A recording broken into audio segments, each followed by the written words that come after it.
Joining me today.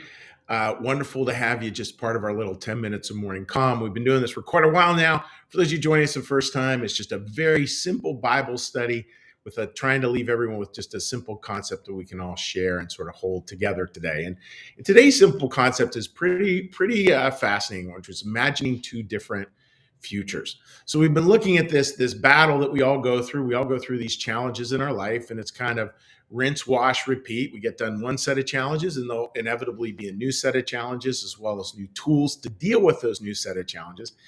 And today we're going to talk a little bit about imagination. So we're looking at the Bible story of Abram, his journey to the promised land. Anytime you've got any story of a hero going from one place to another, you know there's going to be a bunch of battles here in the middle, a bunch of contests.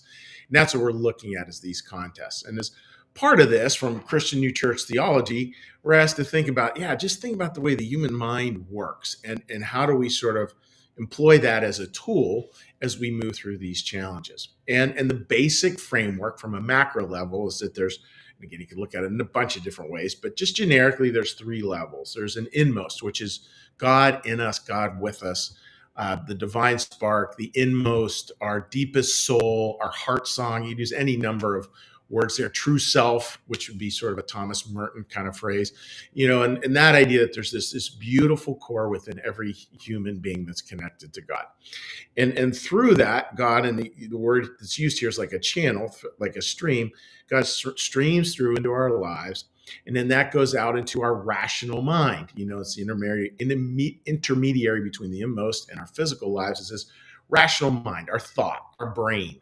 And think of brain kind of connected to heart here. And that's the place where imagination lies. Like, we can take this part from God and we can imagine, okay, this, or we can imagine that. Yesterday, we looked at the necessity of keep coming back to our best intentions, because that's where God lies. And then we have to physically live it. So I want to read to you just a little bit about how that stream works, how it lands.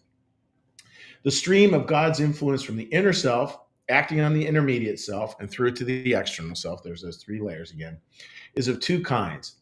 Either one acts by means of conscience, or one acts by means of truth. And that part there is paraphrased. So as that stream comes through, and I think we all will experience this in different ways. Sometimes it's our conscience that's our guide. We just feel like, oh man, we got to do that. I can't even articulate why. It might even be a little bit of a hassle, but we just have to do that. That's just where the call is. Plain, simple, direct. There it is. This is the call. This is what the direction we really have to move. That's the conscience thing. And it's also perception. And it's interesting from a Christian New Church perspective, that's considered the highest form of wisdom, is conscience or perception, because that is directly born of love.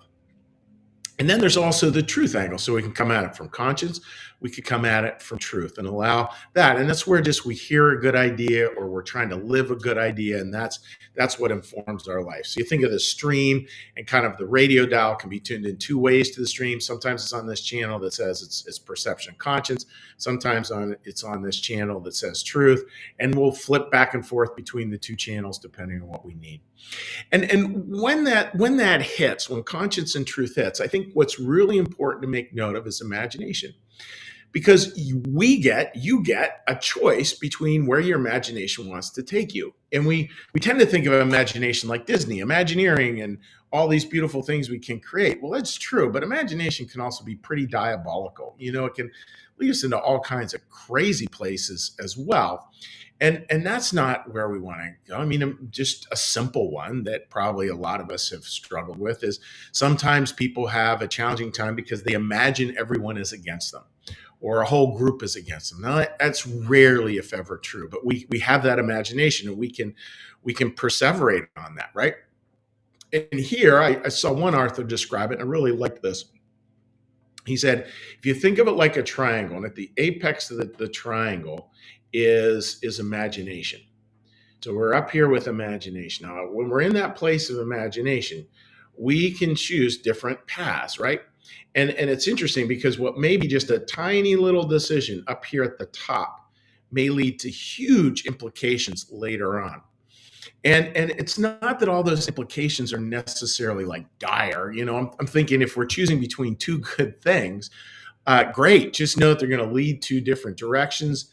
as Robert Frost said in his famous poem, knowing how way leads on to way. So you make this little decision, and before you know it, you're in a totally different place than you would have been if you hadn't.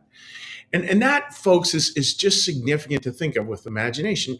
Yeah, just reimagine two different futures for yourself. And if you want an exercise, and again, you're more than welcome to contact me if you ever want to go over this exercise. An exercise that shows that, it's a simple one that I did at a retreat probably 6 or 7 years ago, which is you just write two obituaries. You imagine your life lived in the current patterns. And here it's more like not choosing between two good things, it's choosing between good and bad. But imagine your life, here you are in the decisions you're faced with today, which are small because they're just within a day. But imagine a path that led you to your worst life, and think about, write yourself an obituary for your worst life. Like, what did that look like? Oh, he was blah, blah, blah, blah, blah. And then write another obituary about your best life. And when I did that exercise, one of the things that struck me is my worst life is one where my kids really didn't know me. And it was because I was totally obsessed with work that they didn't know me. It's still a struggle with me. I can get too engrossed in my work and not remember to check back in on relationships. And it's just important to know that if I totally live that in the wrong way, if I just become totally obsessed with work, and probably some of you, this will ring true, it'll lead to a very different future than if I make another choice at the top of that triangle to have much more balance in my life. I don't think I would be very leery if you did this exercise and saw it as strict binaries. I think a lot of the time, like the work family balance, it's a balance. And it's what we want to choose is the right balance. We don't want to choose binary decisions. I think that's really critical. So, folks, just there you go. There's imagining two different futures. Write two different obituaries. Write one from your best self and one about your worst self. See which one has a little more appeal to you. And, again, we're all going to end up in the muddy middle anyways. But it is interesting to see that and to know that's why God has given you your rational mind. So you can take these beautiful things flowing in, these best intentions, and we can figure out how to employ those so that our lives, so we get that there's decisions to be made, and we can try to make the decisions that will actually help us, help others, help our community, help our nation, help everything out better with the spirit of service, because that is how we are created to be. So that's my thought for the day, folks. I hope that makes a lot of sense. And I'm over in my office, and guess what I forgot? My phone. So I will not be able to take live comments, but you are more than welcome to leave comments, and then I'll type in replies to the comments later on this morning when I get back online. So with that, dear friends, what we will shift into now is we'll shift into the little meditation part of the service. So what I'm going to ask you to do for the meditation is to just take a little breath with me, and then we'll do a little meditation, a little prayer, and a little blessing. So with that, friends, let's get a little breath.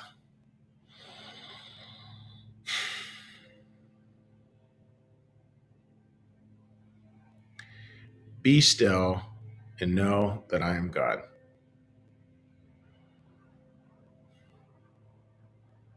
Be still and know that I am.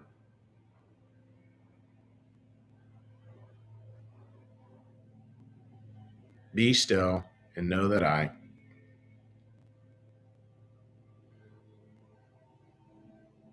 Be still and know that.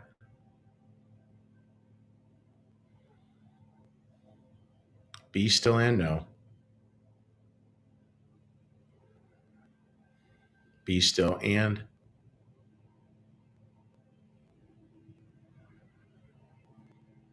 Be still.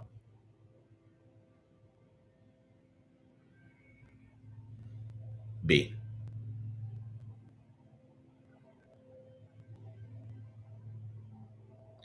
Our Father, who art in the heavens, hallowed be thy name. Thy kingdom come, thy will be done, as in heaven, so upon the earth. Give us this day our daily bread, and forgive us our debts, as we also forgive our debtors. And lead us not into temptation, but deliver us from evil. For thine is the kingdom, and the power, and the glory forever. Amen.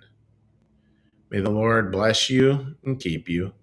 May the Lord make his face to shine upon you and be gracious unto you. May the Lord lift up his countenance upon you, bring you peace, bring you home. Amen. All right, dear friends. Again, please leave comments, and I will get to those as time allows today. And just God bless. Wishing you a terrific day, and just can't thank you enough for joining us here at New Church Live with our 10 minutes of morning calm. Take care.